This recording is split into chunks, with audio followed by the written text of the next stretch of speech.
Et nous partons pour l'Auvergne, où vit Fanny Agostini dans sa ferme pédagogique. C'est le rendez-vous à la ferme d'Europe 1 tous les matins. Bonjour Fanny. Bonjour Mathieu. Et ma chère Fanny, on va parler Malte, orge et donc bière. Vous nous dites qu'à partir de la bière, on peut maintenant faire des meubles.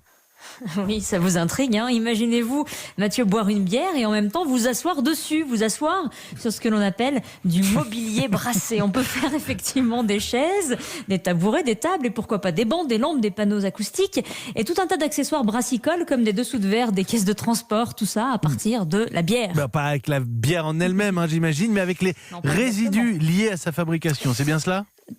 Tout à fait, tout à fait. Ce qu'il reste en bout de chaîne de production après avoir brassé la bière, c'est ce que l'on appelle la drèche, c'est-à-dire le mou de malt et des autres céréales qui sont rentrées dans sa confection.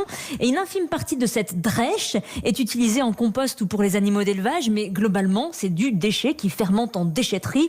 Et le ratio, c'est en moyenne 300 kilos de drèche pour 1000 litres de bière brassée.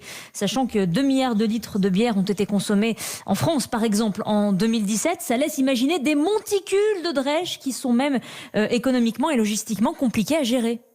Et du coup, cette drèche, elle peut trouver aujourd'hui, Fanny, une nouvelle vie.